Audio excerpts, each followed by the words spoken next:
Начинала я похудение примерно с 85 с плюсом килограмм. Рост у меня был 168 сантиметров. Я прогуливала физкультуру в школе, я прогуливала физкультуру в универе. Ногами жестко! Ну легко! Самая страшная мысль, которая может быть в голове, это все не так плохо.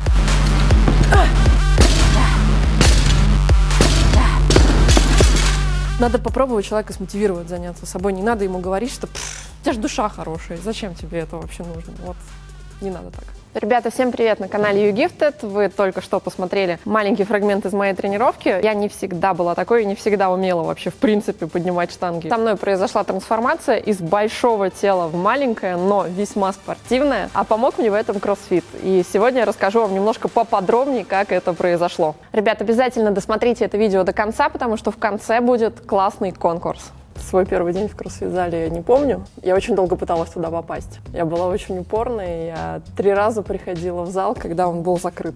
То есть тренировка по расписанию была. Меня никто не предупреждал, поскольку у меня была пробная тренировка. И я вот упорно каждую субботу 3 недели подряд приходила. В итоге я через 3 недели туда попала. Мне за то, что я была такой упорной, дали месяц бесплатных тренировок в том зале. Начинала я похудение примерно с 85 с плюсом килограмм. Рост у меня был 168 сантиметров. Это для того, чтобы понять, насколько все было печально. По-другому не объяснить. Мне было 22. Мне кажется, это очень грустно в таком возрасте иметь столько лишних килограмм. А сейчас мы будем разминаться. Для меня и для ребят, которые тренируются у нас в зале, это стандартная разминка, но я думаю, что для многих, особенно для новичков, она покажется полноценной и достаточно жесткой тренировкой. Состоит она из 2 минут гребли, 2 минут велосипеда, 6 кругов бег по залу, 3 строгих подтягивания, 6 отжиманий, 9 приседаний, 12 джампинг-джеков.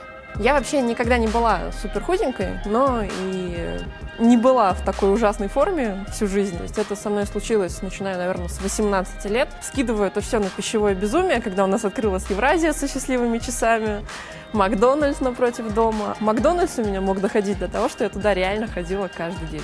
Вроде по чуть-чуть, внезапно, но в один день, посмотрев на себя в зеркало и встав на весы, увидела страшную сумму, что я уже приближаюсь к 90. Что-то тогда поняла, что надо менять в этой жизни.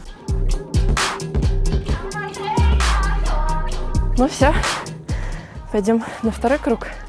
Ну, вообще, идеальная разминка это такая, на которой ты только разогрелся, и у тебя нет желания после этой разминки закончить, стоять вот так вот полчаса и говорить.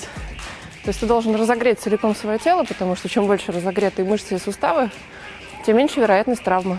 Ну вот ради этого все и делается. Ну еще нервную систему разогнать. На этом разминка закончена. Можно переходить к основной части. В начале пути, когда вот я как раз хотела худеть, я сдавала экзамен и на лето уезжала в Штаты быть спасателем. У меня был красный купальник. В нем ходила и не стеснялась вообще. Было 85 килограмм. Сейчас, для примера, я вешу 60. Самая страшная мысль, которая может быть в голове, это все не так плохо. Подходила к зеркалу, смотрела на себя. И вот серьезно я говорила, что, блин, все еще реально не так плохо. Бывает гораздо хуже.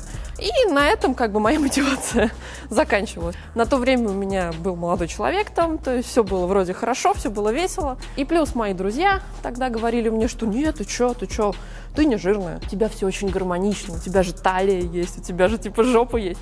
Какая талия и жопа, когда девочки в тебе 85 килограмм, кошмар. Я гораздо более уверена в себе. Мне нравятся там и свои плечи, и ноги, и все-все-все. Не делает кроссфит из девушки мужика. Но, кстати, иногда мне кажется, что спортивные девушки, вот, которые действительно хорошо выглядят, весьма сильно пугают неспортивных мужиков. Вот именно от них и идет это. Фу, накачалась как мужик, что это такое?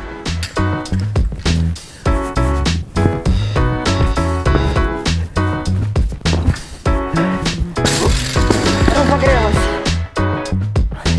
Самая банальная история, которая только может быть. Я разбежалась с тогдашним молодым человеком. Случился какой-то переворот в голове. Я, наверное, там дня 2 порыдала, пострадала. Потом подумала, что, Ну и чем мне страдать, и чем мне рыдать? Нужно взять, что-то поменять, потому что в жизни все происходит не просто так. Поскольку я вообще не знала никогда и не питалась нормально, я начала, конечно же, искать диеты, как можно очень быстро похудеть. Этого хватало каждой диеты на 2 дня, потом я срывалась, думала о том, что, зачем мне это вообще надо, что мне дальше делать. Наверное, единственный друг, который в то время был спортивный, мы застряли в пробке. И он сидел и, наверное, часа 4 рассказывал мне про правильное питание. Там я узнала, что такое углеводы, что такое клетчатка, что такое белки, когда их с чем есть. И, в принципе, поняла самый простой принцип питания. С утра у меня углеводы, это овсянка, там, например. Днем и вечером клетчатка, это овощи с белком.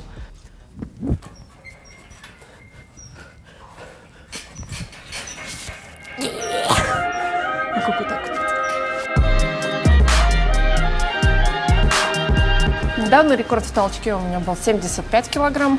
Вот сейчас 3 года занимаюсь кроссфитом, до этого я не занималась ничем.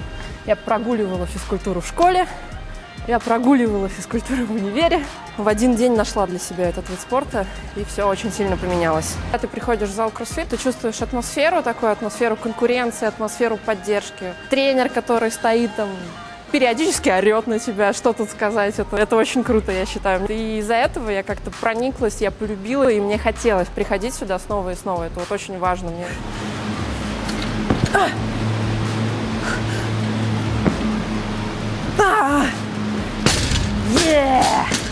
Люблю этот звук. Несмотря на то, что я знаю, что где бы тренер в зале не находился, градус обзора у тренера 360 градусов. Но все равно, когда идешь там на какие-то рекордные веса, очень хочется, чтобы он стоял рядом, чтобы он вот топал ногой и говорил: давай, ты можешь! Что не сделаешь ради ученицы, даже прервешь тренировку, чтобы она толкнула 70 килограмм. Ведь здесь обязательно нужна поддержка тренера. Давай жестко ногами, как учил. Локти. Ногами жестко! Ну легко. Легко. Мы разыграем вот этот сертификат от наших друзей компании Fitness Bar. Чтобы поучаствовать в этом конкурсе, вам нужно подписаться на наш канал на YouTube, группу ВКонтакте, сделать репост этого видео ВКонтакте, и подробности вы все увидите в описании. После тяжелой атлетики, после еще чего-то хочется развлечься, почувствовать себя красивой гимнасточкой и походить на руках. Чтобы научиться ходить на руках, мне хватило, в принципе, 2 упражнений. Вначале нужно научиться, чтобы не боялись вы зашагивать на стену. После этого уже ходить с партнером с палочкой, ну, потом постепенно самому потихонечку учиться.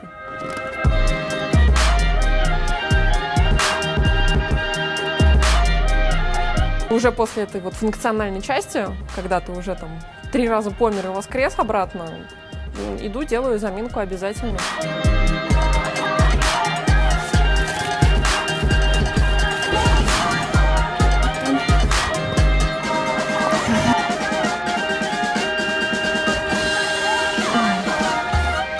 Ну, наверное, и все. С вами была Нина Зайферт и канал YouGifted.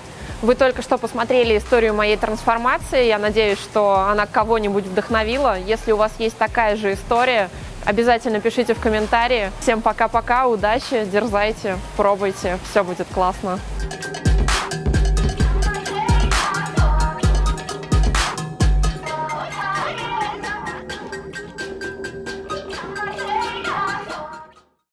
Но я прям с ума сошла по вот. Мне хотелось каждый день приходить, наверное, на спорт. И я искренне всем желаю найти вот таких же Саш ваших, которые вас вдохновят.